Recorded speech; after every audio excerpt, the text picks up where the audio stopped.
Clear prop.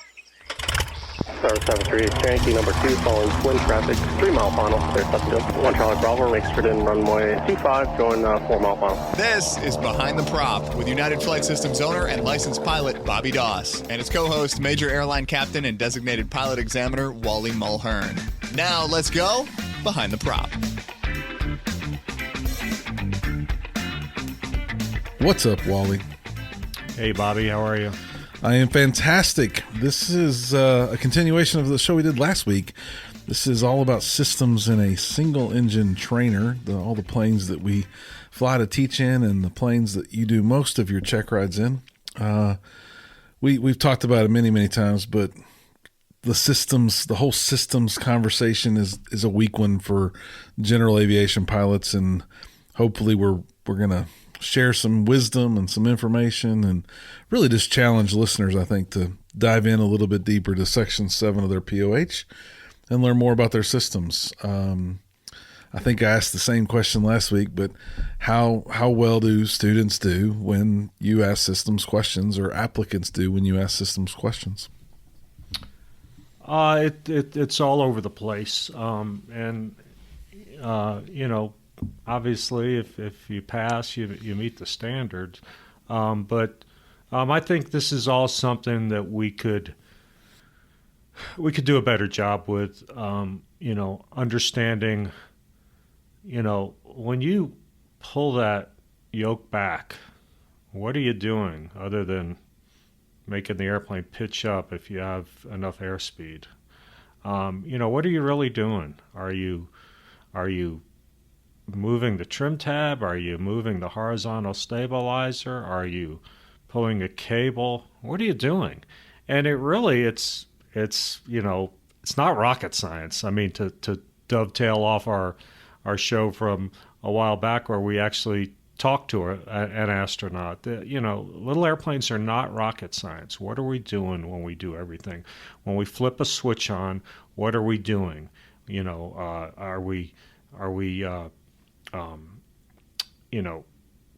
turning on? What is it actually doing when we pull that flap handle up? How are those flaps going up? What's making them going out? Is it driving a motor that's making the flaps go out, or is it just pulling a cable?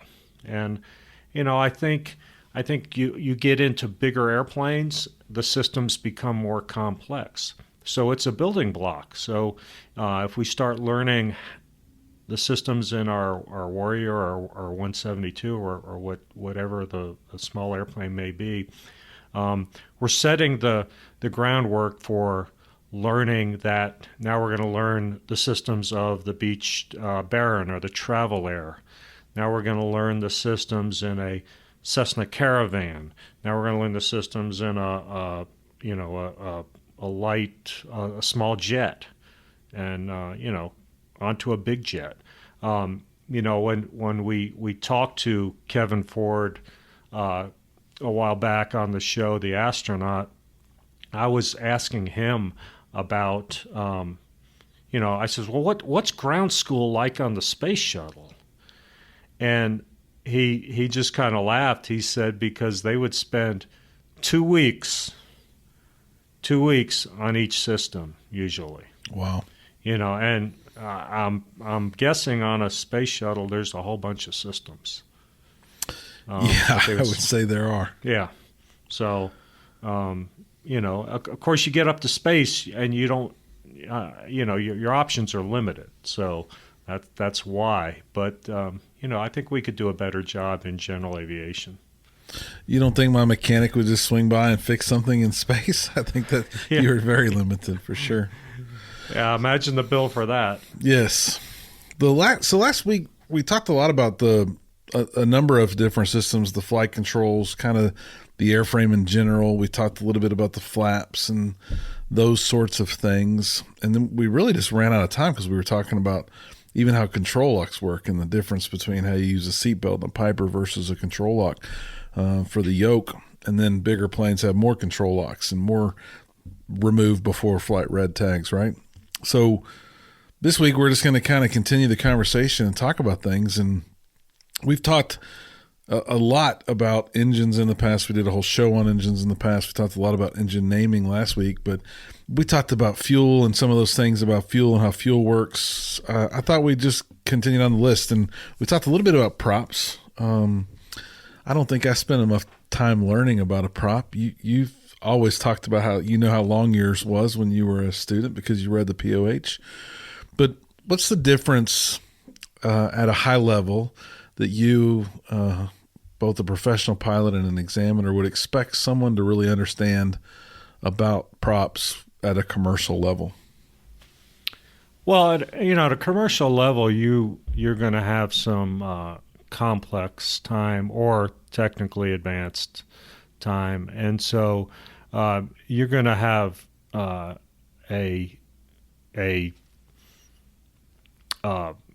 some time in an airplane where you're able to change the pitch of the propeller. Just a funny story. I was talking to an airline pilot a few weeks ago, and he had let his CFI expire, and he wanted to get it renewed. And I told him that I didn't have the ability to do that as an examiner, but and he was somehow he felt the need to tell me about the amount of flight time that he had, and he says, "Well, I got 27,000 hours, 25,000 of it is in a complex airplane." And I pointed out to him that by definition, that the 787 that he flies is, well, okay, back in the day, I should say, prior to the rules being changed. But back in the day, a 787 was not a complex airplane because it did not have a controllable pitched propeller. And I guess the definition of complex airplane still remains the same. You got to have a controllable pitch propeller, a retractable landing gear, and movable flaps. And so 787 does not meet the definition of a complex airplane.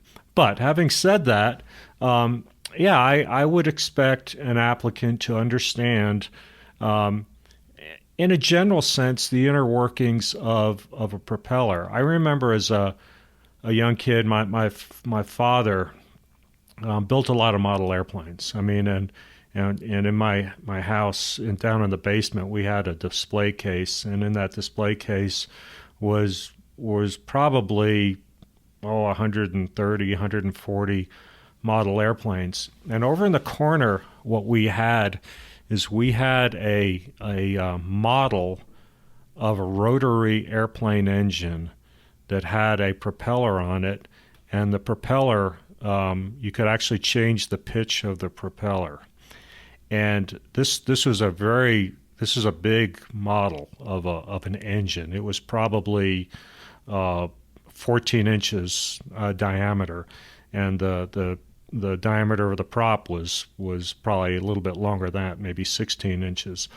And I remember my father, at a very young age, him showing me how that propeller moved, the blade angle of the propeller moved.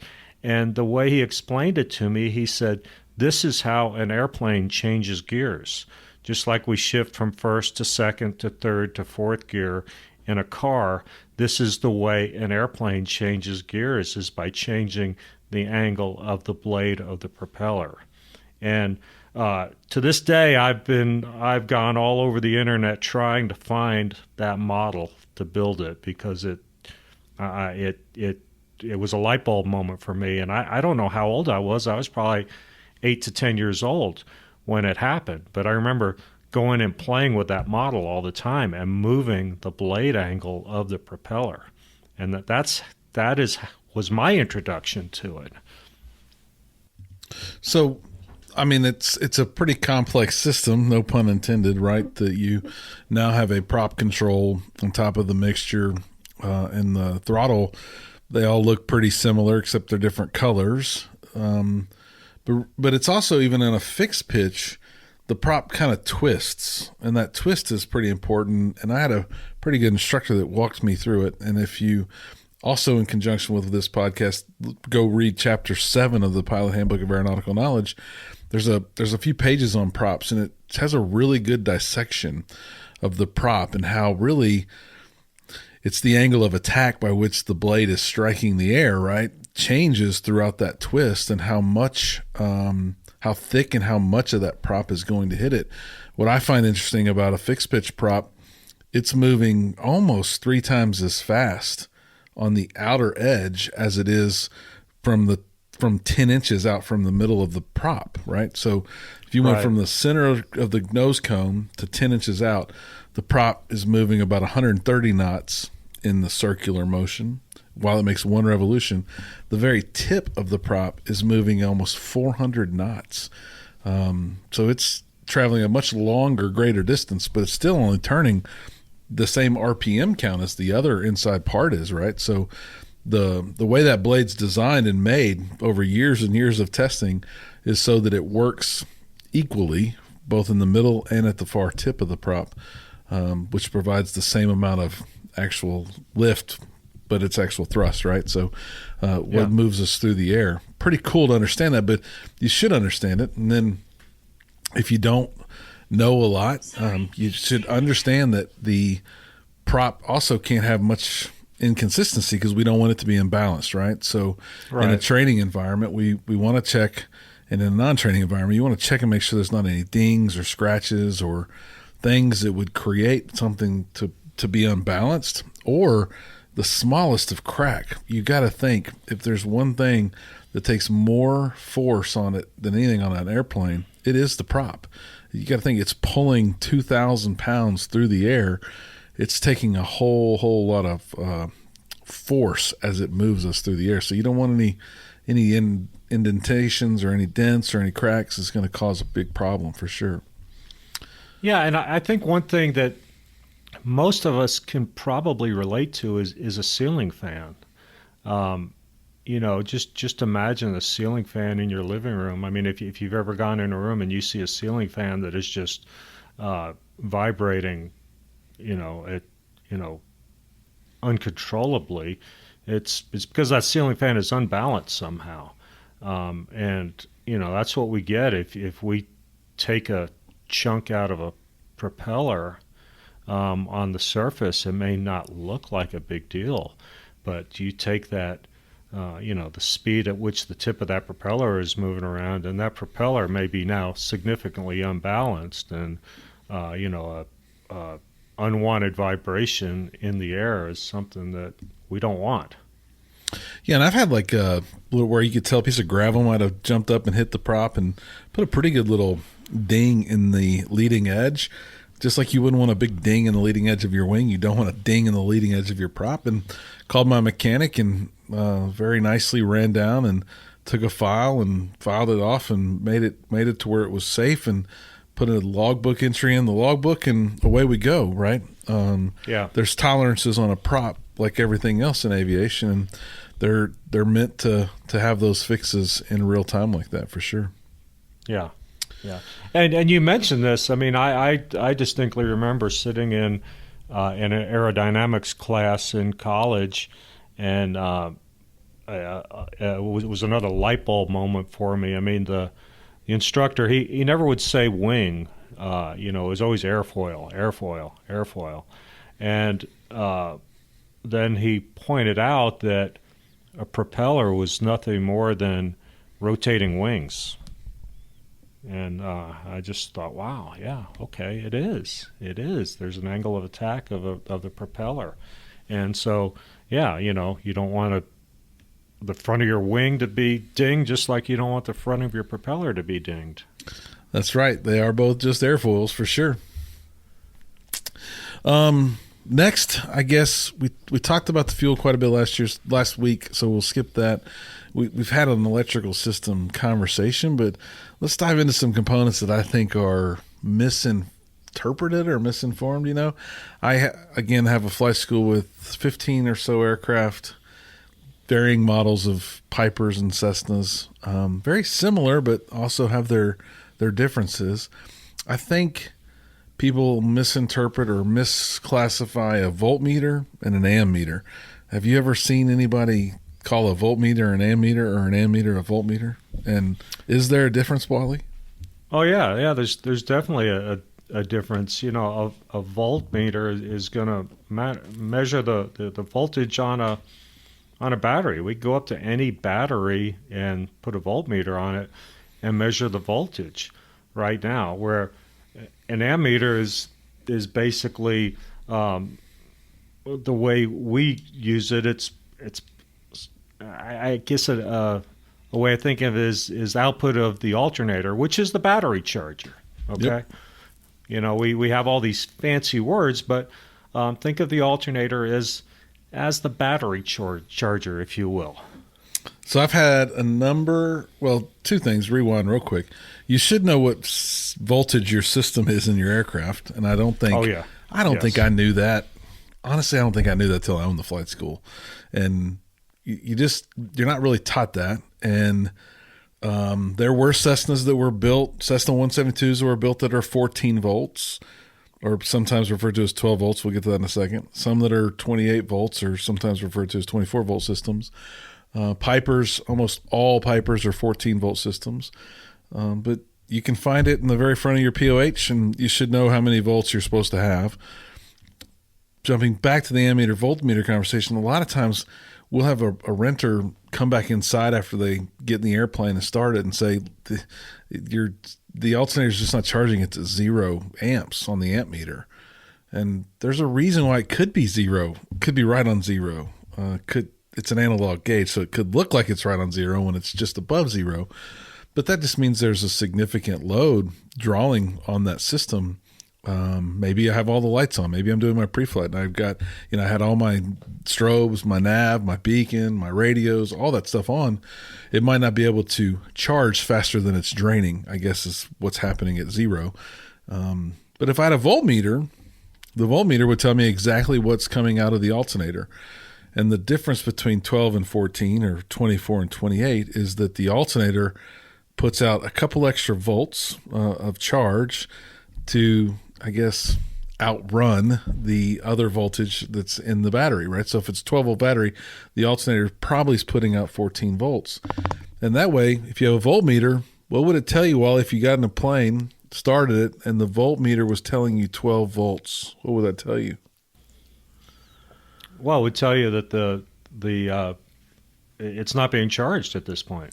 That's right. I got an alternator problem. Would you go in that situation? Like, let's say it's night flight IMC, starts playing, it's 12 volts, you're indicating on a voltmeter. Would you go? Would not go. Absolutely Would not go. That is a no-go choice, people. And so I think sometimes people say, well, it's a 12 volt system. It says 12 volts. I've got 12 volts. But I think this is what I'm talking about when I say practical knowledge of these systems is the alternator's putting out 14 volts. Your 12 volt system should say 14 volts if you have a voltmeter. And if you only have an ammeter, then it's probably going to say somewhere between 0 and an indication of about half, because it's about the draw and can it charge that. If it was below 0, it's going to indicate that the system's using more than it can be charged, and I would not go in that situation as well. You might be getting a little bit of charge, but it's probably not enough, or you have a bad battery, something like that.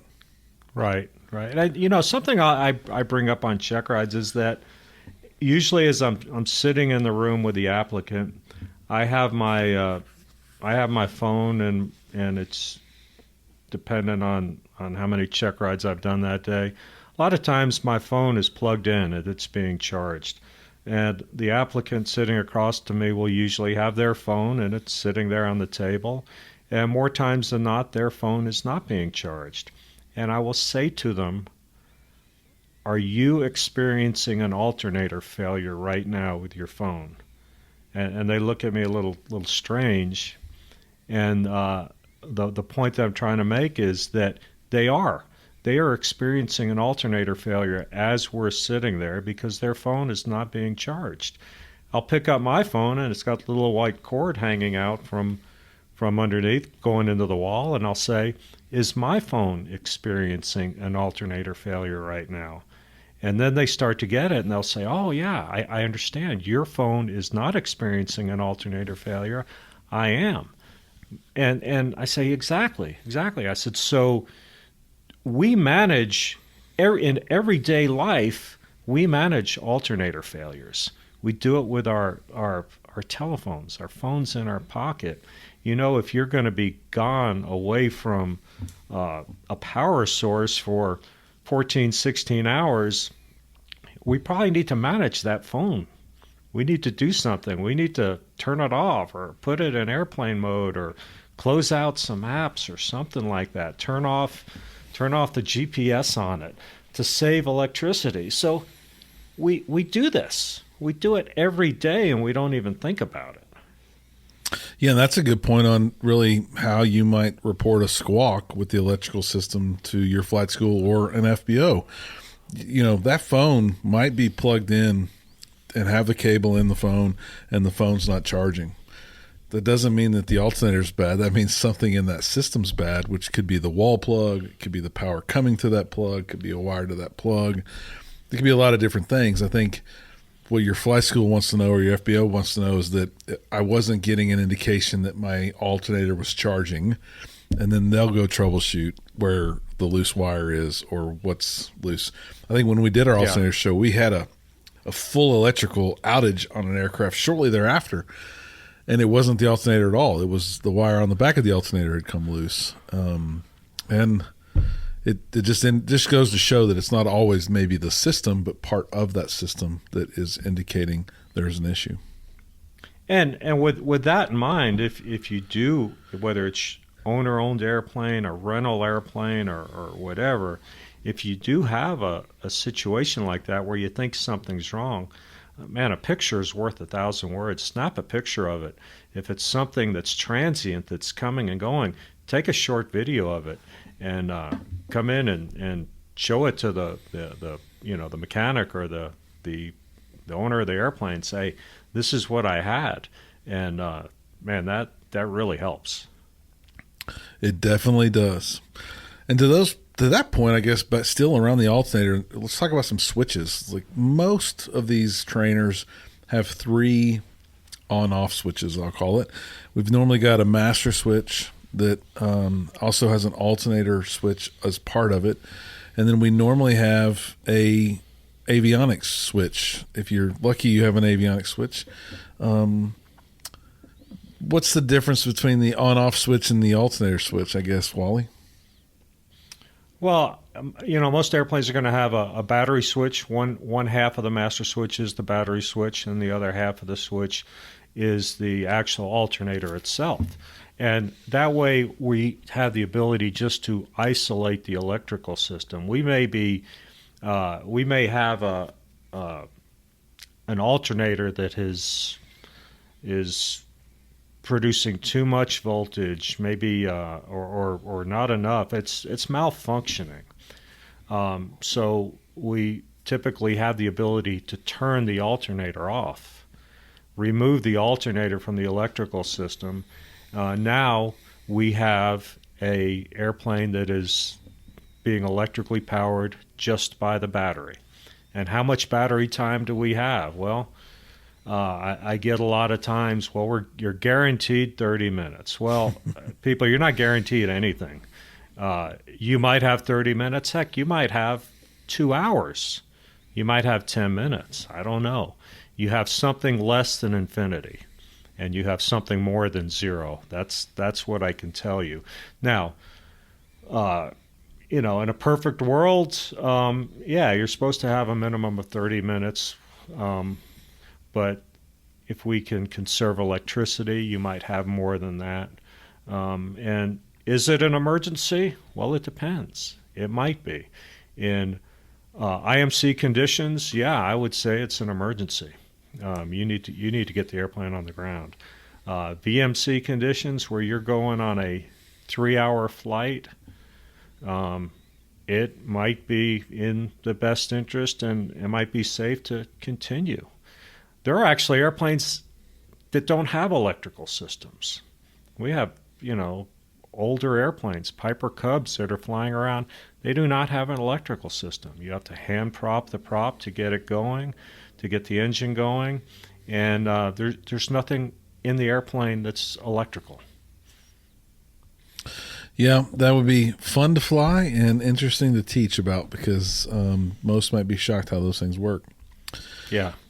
And then the avionics switch really is almost a something where we use to protect the avionics from maybe an overvoltage or something when we're starting the aircraft, or initially turning that key and that alternator fires up. We're trying to, I guess, isolate the avionics so that we don't overpower that bus and cause any damage to our expensive radios and or audio panel. So if you happen to pull the mixture out too far while taxiing, you really need to be diligent using your checklist and go through the start procedures, shutdown procedures, and the start procedures again to make sure you're protecting that equipment in that cockpit as well, for sure. Yeah, and in most of these airplanes, a lot of the airplanes that I fly around, and the avionics is 50% of the value of the airplane. No question. And so.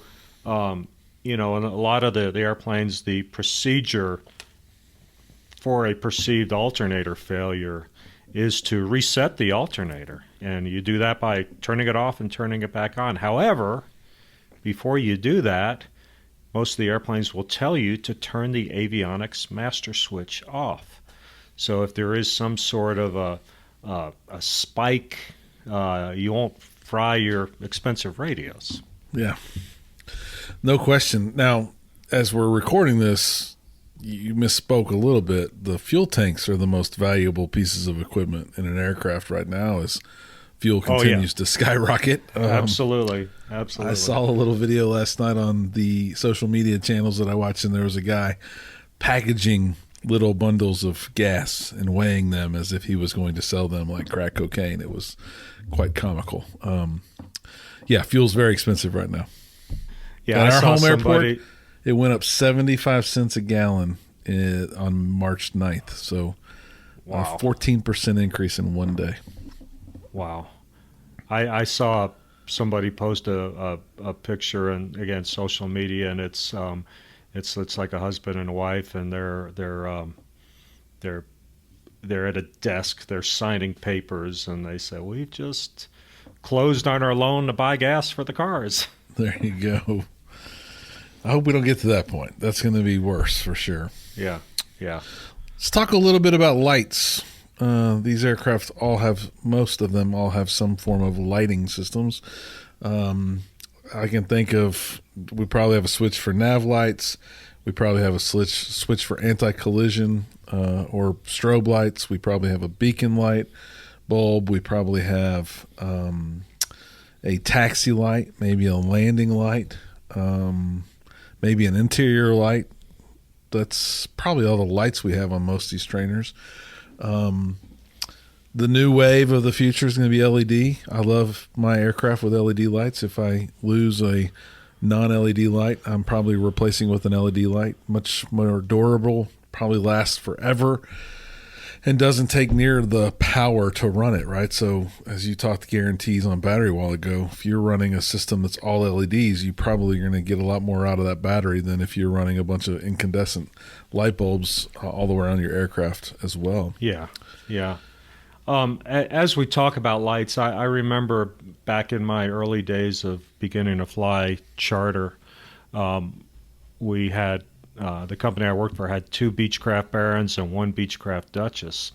And when I was going through a little 2-day ground school about a Beechcraft Baron, one thing that the instructor was very adamant about, he said, you need to be very aware of if anything is hot wired to the battery.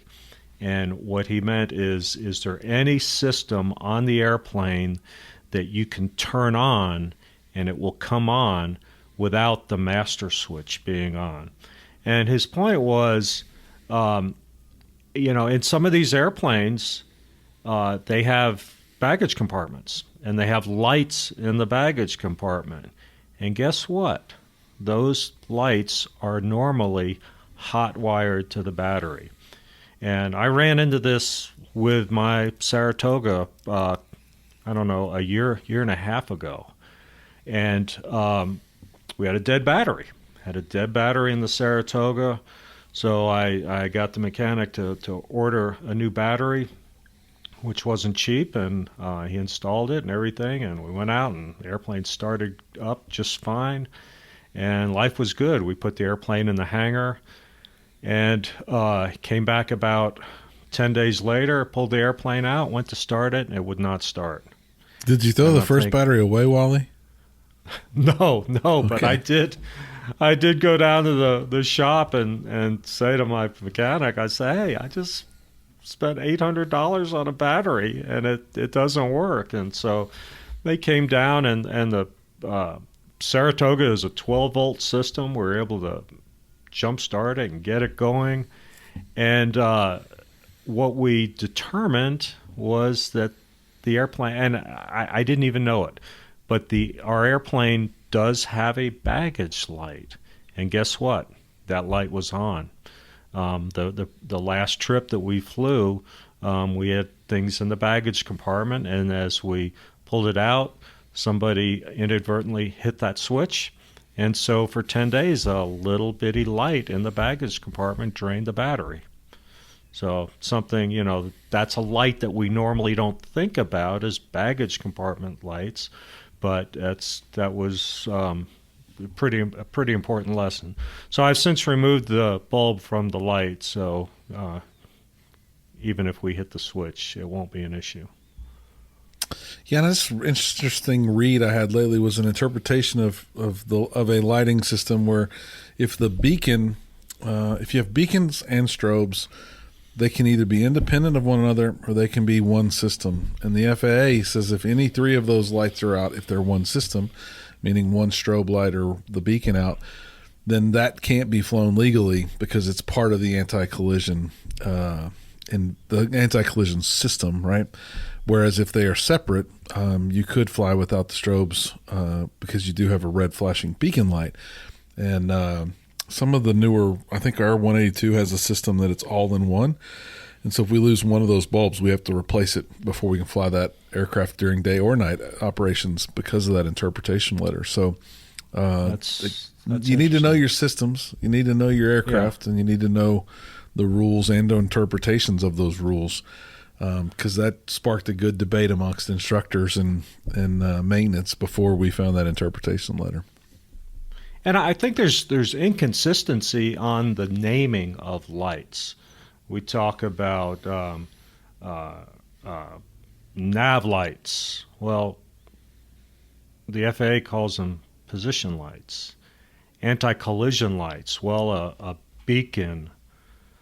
Sometimes we call it a rotating beacon. Sometimes it's called a flashing beacon.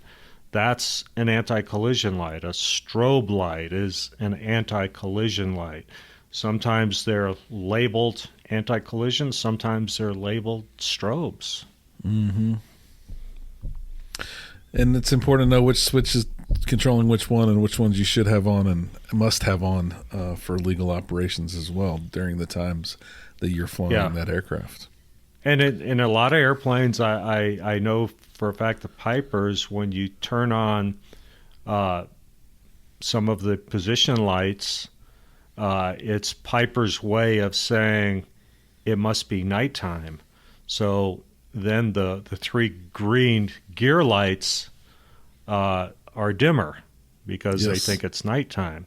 So you land and you leave the light switch on and you shut down the airplane and you go about your business, and you come back the next day, you get in the airplane, and it looks like you don't have three green gear lights. Well, it's because your nav lights are on because the airplane thinks it's night. Yeah, that should be called the $200 dimmer switch, the little wheel in Pipers, because lots of people go out and they get in that Piper Arrow of ours and they start it up and they say, well, I ain't got three green lights, I'm not flying today. So they shut down the plane, come inside, and very often I can walk out there and demonstrate to them that if I roll that wheel up and it clicks, we're going to get three green lights. So, again, just another part of the systems that we need to understand and know how they work better. Right. Right. We cover a lot about the pitot-static during training because it's such an integral part of learning. So I think we can skip that one or do a whole nother show on maybe the pitot-static and the vacuum systems. One interesting part about the vacuum system that I've learned in the last few years is that I guess I always thought the vacuum system was a gyro that was being blown into, right? But the vacuum system actually is a suction, and it's being pulled. The air's being pulled through it, and there's a regulator on the other side so that it can't pull too fast and blow that gyro up or spin it too fast. So that's an interesting fact about the vacuum system, is that it is a suck pull system that has a regulator just in front of that to make sure that the air comes through at a certain pace, to keep that within its green arc for suction. Stall warning horn, maybe most don't know, some maybe know, but it's actually a suction as well. So the way you really test, and the POH here, this old POH I'm reading, says put a clean cloth over the suction port or the stall horn port and suck softly and hear the whistle blow. You're probably not going to catch me doing that. They do sell little handheld suction devices that you can test your vacuums with, your stall horns with. But normally if you look in there and there's a little bit of plastic looking whistle in there, it's probably going to operate fine.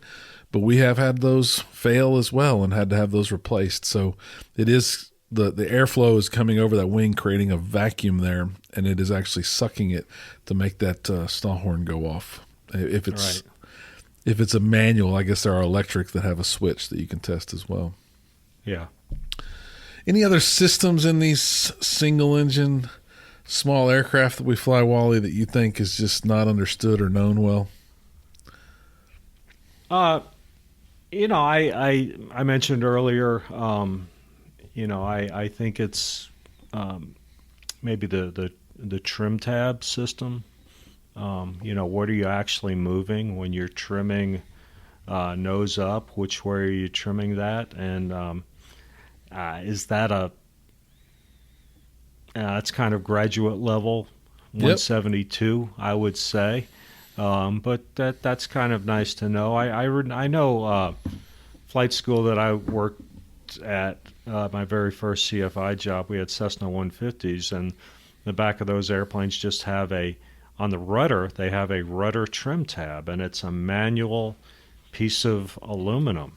And the way you would put it in the right position is you would bend it, you'd get in the airplane and see if the airplane flew straight and level and coordinated. And if it didn't, you came down, you bent it a little more, and you got back in the airplane.